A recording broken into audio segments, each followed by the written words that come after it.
Hello, YouTube. It's Gava Guy, and I was in some Hangouts yesterday with David Wise, and he posted a video responding to some of the things that people were saying. There were actually two Hangouts. There was one I jumped in and basically early in the morning yesterday on Saturday, or early in the morning my time. And in that Hangout, David was the only Christian. Um, and he was very outnumbered by non-believers and atheists. The second hangout was Raw's hangout, and in that hangout the situation was reversed. There were more Christians than there were atheists, um, which is fine, and I think it's good for people to be exposed to both circumstances, and sometimes just one-on-one between two people. But anyways, in the first hangout where David was outnumbered, that was Nadia's hangout, and he he was being pressed on the issue of hell. And David's view of hell is not the kind of the orthodox view, where it's eternal fire and damnation and things. He does believe that there will be fire, apparently, but he doesn't believe that it will be eternal. And he's a universalist, so he believes that everyone will eventually be redeemed through that fire. And the atheists who were in that room expressed objection to that, even that kind of scenario. But I think there are a couple of things. I think that David was not understanding that the atheists, or at least from what I gathered and the way I understood it, they were responding more to the traditional Orthodox view of hell, and and not to his so much. They were saying, look, if the Bible is true, and this is the way it is, yeah, that's an unjust system, and I would not just accept that and go forward. The thing that I found somewhat disturbing is the fact that David seems to just accept that simply because a deity created something, if that's true, he believes that whatever that deity dictates would, just by that situation, make it right. And I can't accept that.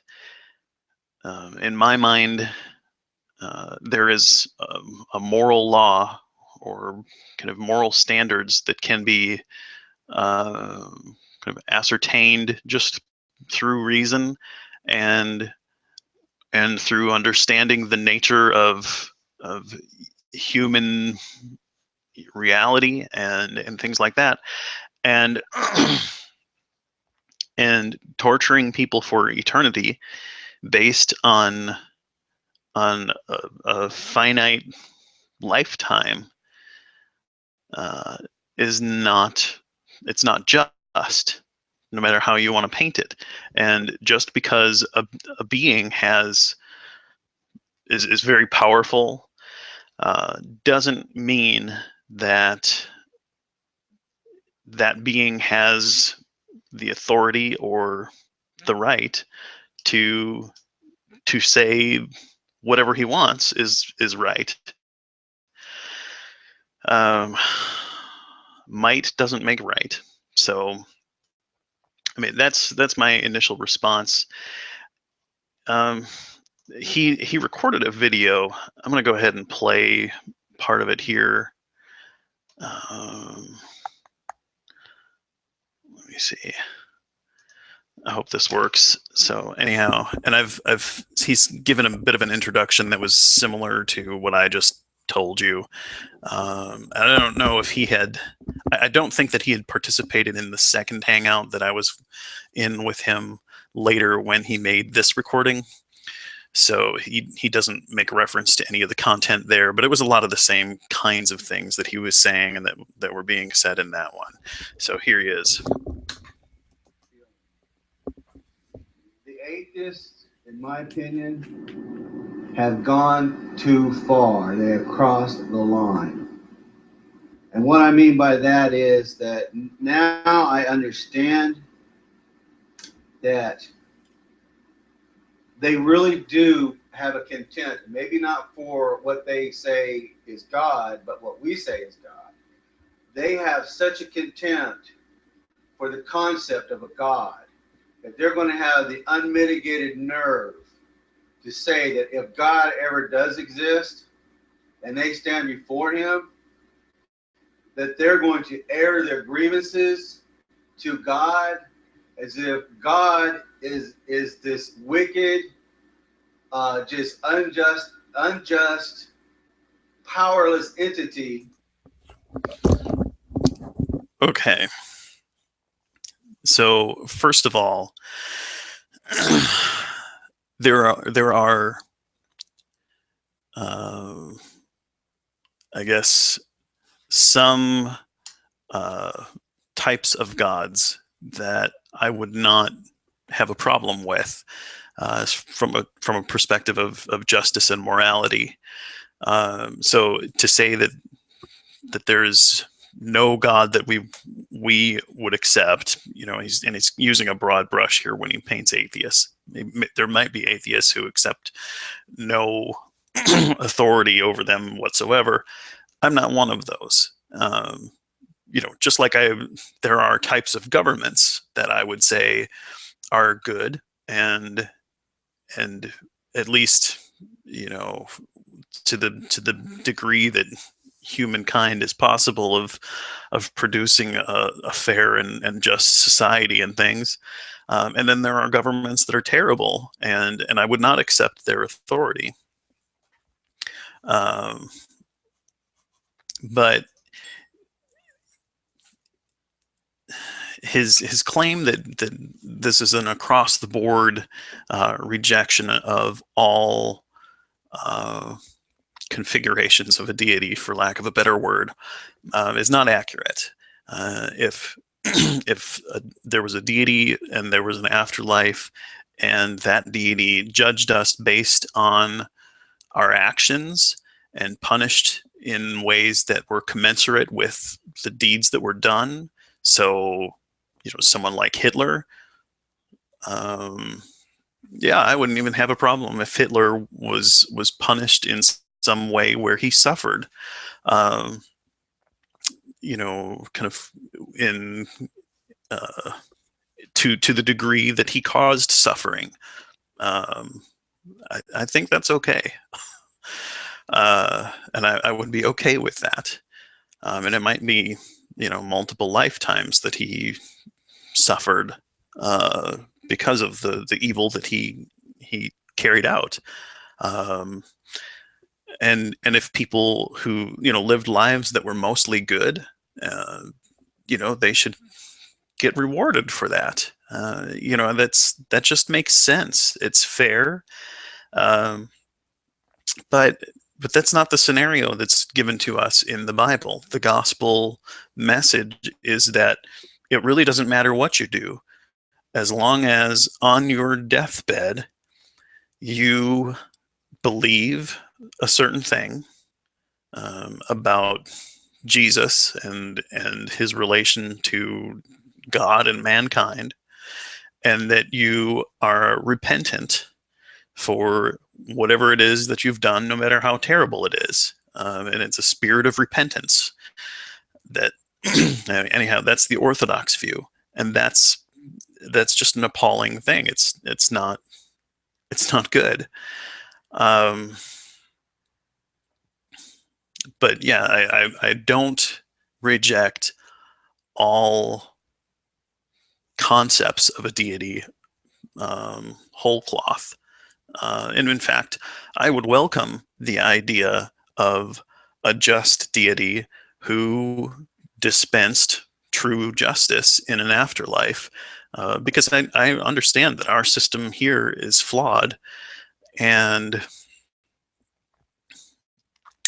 we don't get it right a whole lot of the time. And I would love to see things straightened out, and that a being that had ultimate knowledge of true good and evil, and ultimate knowledge of what actually happens kind of behind the scenes, uh, people's actions and intentions that we can't really get to, that those things are brought to light. That would be awesome.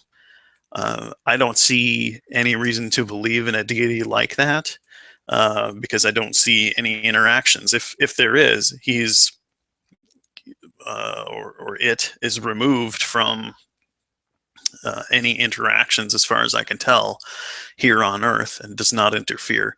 So maybe it could be.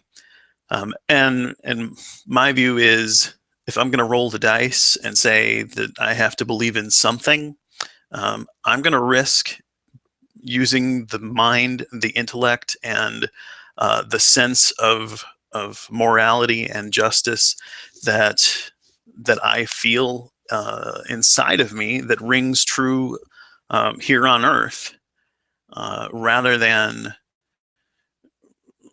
relying on some ancient text from people who believed in things like slavery and beating women and stoning children and things. Those are terrible things, and I don't see a reason to think that those people had a better grip on right and wrong, or a link to a divine authority who had an ultimate sense of what is truly right and wrong. It makes much more sense to just understand it for what it seems to be, that their sense of right and wrong is corrupt. Anyhow, I'll let David continue with his his account of what happened. That's going to have no choice but to listen to them and take their shit. Even if this deity, after listening to their tirade and their complaints in this, when they're being judged in their fantasy, even if it means that God's going to kill them and put them in a burning torment for all time, they feel that that would be a beautiful sacrifice, to quote one of them, that is a beautiful sacrifice. I'm gonna stop it there. And so here's another issue that I have.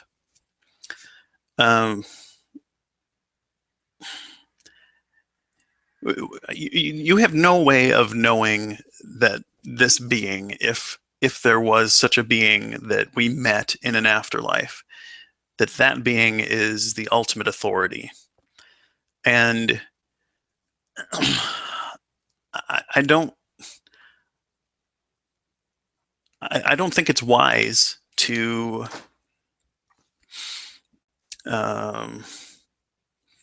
kowtow to a being that you believe is immoral, even if you think that being is powerful enough to subject you to harm. It's no different than being in a country where the authority and the power is held by a corrupt individual or group. Standing by and doing nothing about it doesn't make you noble. It doesn't make you right, and it doesn't make what they're doing right. And it's possible, if this scenario is true, it's possible that there is a deity that created that deity, and and it could be that there will be a further judgment of people who kowtow and don't have the courage of their convictions to say, no, I didn't think this is wrong.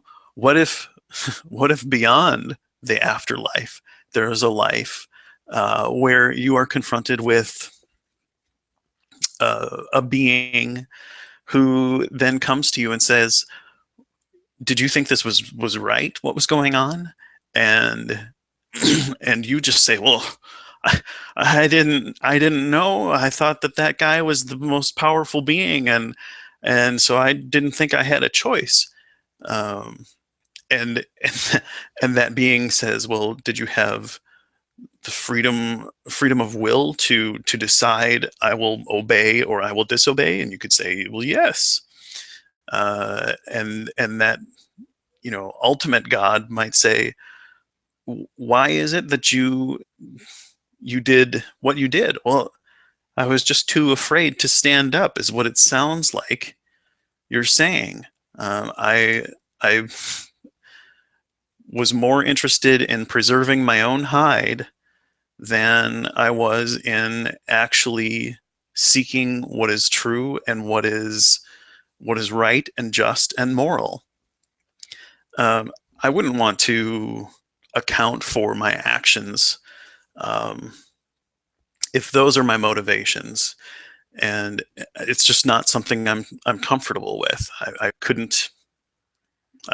I don't want to do that. That's not in me, and I find it somewhat disappointing. Other people are willing to just stand by and say my own sense of what is right and wrong um, is inadequate, and I'm going to do whatever a powerful being says. That's pretty sad.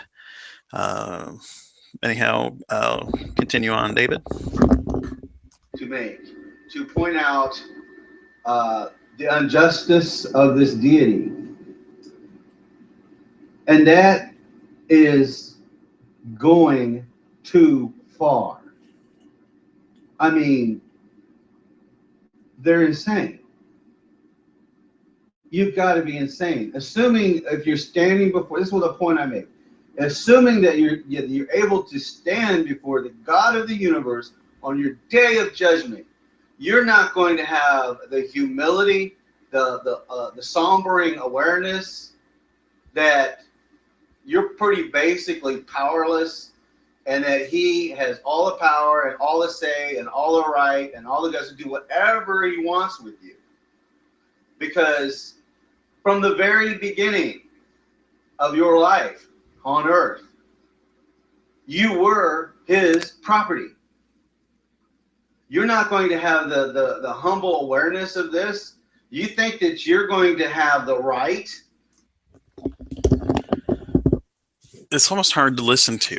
He sounds so much like a, a serf or a peasant in medieval times who is listening to someone else in their community saying, this lord or king is jerking us around and we should do something about it.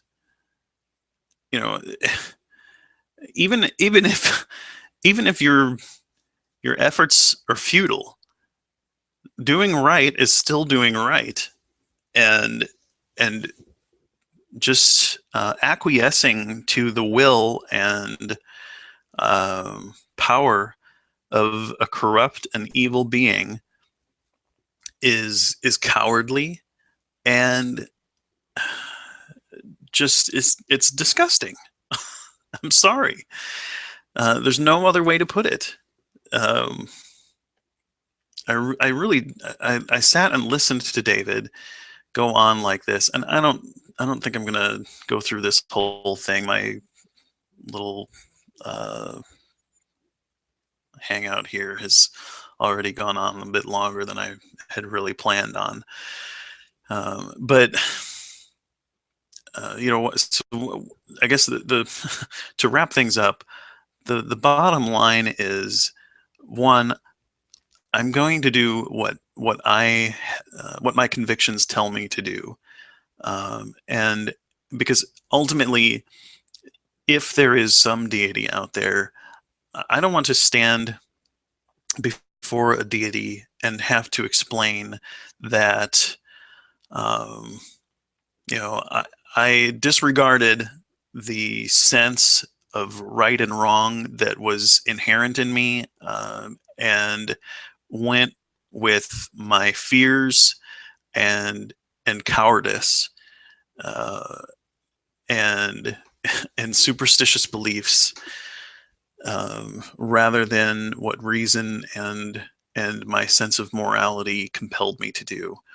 And that's what I'm comfortable with. If you're comfortable living in your shoes, where you are willing to just acquiesce to whatever being is happens to be most powerful, um, and disregard what seems right, and um, you know that's up to you.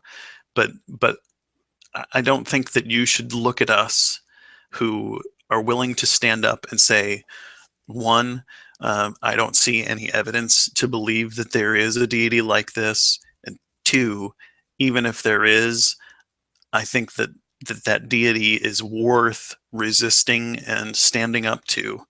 Um, because, and this is a scenario that I presented to David in one of the Hangouts. I said, can you conceive of a universe where an evil deity existed and then an evil creator, and he created things and said, um, I'm going to just arbitrarily pick and choose people based on some, just whim of my own, and those people I'll set aside, and the rest of the people, I'm going to torture. Maybe it's just one person. I'm going to redeem this one person, because he's afraid and and willing to obey me no matter what I say. If I tell him go rape people, he does it. If I tell him go kill people, he does it. He has no qualms about obeying my evil orders and commands. And he's the one I will redeem, and the rest of the people I'm going to torture. Um, and would it be the right thing to do to stand up to that deity, or would it be the right thing to do to carry out his evil, wicked plans and commands? And David hesitated in answering, which I found baffling. Just because an authority tells you something is right doesn't make it right. It is wrong to harm people. It is wrong to do things to people that you wouldn't want done to yourself. And and that is, even as Jesus said, that's kind of the foundation. But the problem with Jesus is saying that is that it conflicts with so much else that's in the Bible, including eternal justice, including the Old Testament laws, and so much of what happened in the Old Testament. So there's this one grain of truth, and the rest we can throw out because it's just nonsense, and